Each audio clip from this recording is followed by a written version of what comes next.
Hey everybody, Ed here with the Digital Digest, and today I wanted to share a quick unboxing and first look at the ZOTAC ZBOX. Now, when this launched a little over a year ago, it was priced at roughly $550 US. This is a bare bones kit. It does not include a hard drive or RAM, for those of you that are curious. Essentially, what you're buying here is a Steam box without Steam box branding, because ZOTAC does make a Steam box now. I'm not sure that they did when they launched the ZBox, and that would make sense. But basically what you're getting, you physically see, very small form factor, low-powered machine with integrated graphics, an NVIDIA GPU, complemented by an Intel i5 processor. It is an ultra-low voltage processor, but essentially the goal here is to deliver a PC console for your living room, somewhere where you don't expect to necessarily game at 2K or 4K. And of course, the integrated mobile GPU here cannot cut that, even though you do see 4K Ultra HD advertised right here in bold on the box. Remember, that's not what this is going to be able to accomplish. On board, though, we do have Bluetooth, dual gigabit LAN, 802.11 AC Wi-Fi capability, a VESA mount that I really like in terms of design. It allows you to actually use the plate included to mount the entire system that you're looking at right here, right on the back of your monitor, in essence creating your own all-in-one. That's if you don't plan on using this as a home theater PC/gaming console. Quick charge USB, and of course it is 2.5-inch hard disk drive compatible. And then they're saying create your own mini PC, whether we're talking about the hard drive, the RAM, or your OS. That's another thing you're missing, but with Windows 10 being free right now, that shouldn't really be an issue. So really, in my opinion, this is, as I mentioned before, a very good alternative to a Steam box at a much lower price, because even though it originally retailed at $500 to $550, it's now possible to find this for significantly less. There's a list of what's inside the box. It even has an infrared blaster on the front. It's got DVI out, a DVI to VGA adapter. You also have an SD card reader on here. I believe it's only a 1-year warranty, to my knowledge, but I will get this thing out of the box, and there are the full specs. As I mentioned before, what's really nice is that NVIDIA GTX 860M with 2 gigs of DDR5 RAM, and that's where this can outperform many of the competing products in its league, especially when paired with a solid SSD or mSATA drive. And you can also, of course, throw in a traditional 2.5-inch drive in order to have additional storage space, and that's all based around a Haswell 4th Gen ultra-low voltage i5. You can see that right there. Integrated expansion, I just mentioned. There you can see there are 2 slots for DDR3 RAM. I picked up a crucial 16 gig kit for this, which is the top of the line in terms of capacity for this machine. You can see that right there. Then you have one 2.5-inch SATA bay and one mSATA bay. So they really do give you flexibility to have both speed as well as traditional storage in a 2.5-inch mechanical form, or just go with, you know, 2 solid state drives and push the performance even more. Card reader, SD, SDHC, SDXC, and MMC, a 4-in-1, audio, 8-channel digital audio with an SPDIF out. As I mentioned earlier, HDMI and DVI dual link output that will allow 4K output, and then 4 USB 3.0 ports. And it's really all about that, you know, form factor that you're about to see. So let me get this thing out of the box. You've waited long enough, but you know, most of you know I like to give background on what I'm sharing with you. On the back, though, before I do get it out, just so you see the port array, because I've never actually used one of these myself. You can see on the left the headphone jack, mic jack, the 4-in-1 card reader, the USB 3.0 port. This is on the front of the machine, by the way, the top graphic. The Wi-Fi LED for activity, hard drive LED for activity, the integrated infrared receiver, which is nice if you have a remote that you can actually use with this, and the power button. And then on the back, we've got 2 antenna connectors on the left, one on the right side, the actual DC power port right there, and then of course HDMI, DVI, 2 more USB 3.0 ports, the dual LAN, and the SPDIF out. So that's pretty much it. Now let me get it out of the box. 5 minutes in, you'll finally see what this thing looks like. In fact, we both will. And I will say, first and foremost, I don't consider this product to be a looker by any means. This is not something you're buying for the aesthetic.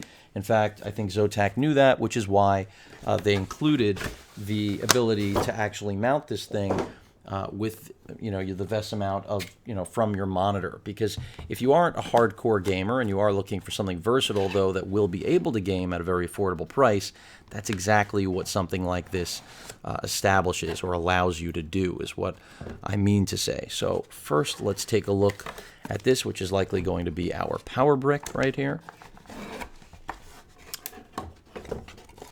as well as maybe the stand, because it does also come with a stand to just keep the machine upright. And as I expected, what we're looking at here is like a traditional laptop type power brick, since the power supply is external on this. After all, with its form factor, kind of a necessity. And this, of course, is what takes you to the wall from the power brick. So that's what you're going to need to plug into the wall and then plug into the DC port on the actual ZBox. Other component here, again, is the actual physical black plastic stand. That is not the VESA mount, keep that in mind. And then we've got our 2 antennas for that AC 802.11 dual band Wi-Fi and that DVI to VGA adapter. Let me get this out of the way and let's get on to the ZBox itself. Some paperwork down there on the bottom, but remember, no OS, so I'm not even going to take a look at that because I'm not really too worried about what's included in there. Let's remove the styrofoam, and you're going to quickly see how small this actually is. Now, I didn't see the VESA mount, but that could be just because it's literally, I thought there was a plastic plate to mount with this, but it could just, oh, it's actually on it already. That explains it, doesn't it? I was looking for a separate part, and meanwhile, there it is. So right there, you can see the VESA mount. So basically, you can remove the screws on your monitors, your VESA-capable monitor, and just put this right on, and it'll stay attached to the back, giving you an all-in-one, which is pretty impressive. In terms of look, it does have that yellow ring there, which does illuminate when powered on. Essentially a lot of plastic here covering this up, but ventilation all around the machine, the bottom. Remember, this is a low voltage, basically an Ultrabook with an 860M with 2 gigs of RAM. So it's an Ultrabook that can hang when it comes to gaming, and that's really impressive. Considering, I'm not going to say it'll outperform the new Surface Book, but that's kind of what this is. If you could say Surface Book in a box, that's what you're looking at, except it doesn't have a Skylake 6th Gen Intel processor. So as I mentioned before, we've got our DC in, actually Bluetooth is what it's showing for this antenna, HDMI, DVI, 2 USB 3.0 ports, the dual LAN ports there, the SPDIF out, and then last but not least, our Wi-Fi antenna jack right there. We have a USB port right here. This is, I believe, the quick charge port, USB 3.0, little rubber cap, more ventilation all around. On the front end of the box, you've got your power button, your infrared receiver, as I mentioned, LEDs for hard drive and Wi-Fi activity, USB 3.0 port, your multi 4-in-1 SD card reader, which I think is a really nice added touch. And that's what makes this, by the way, a great home theater PC. If you have a server in your home, of course, you may not need this, but for a lot of people, I think this is a great second or third machine to have in the house. Good for kids, but especially if you're looking, again, for an inexpensive way to get into PC gaming, this is where it's at, or other Steambox competitor type products. And then last but not least, microphone and headphone jack. So that's pretty much it. I'm going to see if I can detach this without unscrewing anything, which I think I have to unscrew it, so I won't be, or no, I'm wrong. It is sliding right off. So that's how it works. The screws, you can see the arrow right there. The screws, basically, it's just a matter of mounting this piece onto your monitor, and then once the back side is mounted to your monitor, you just slide the ZBox right onto it.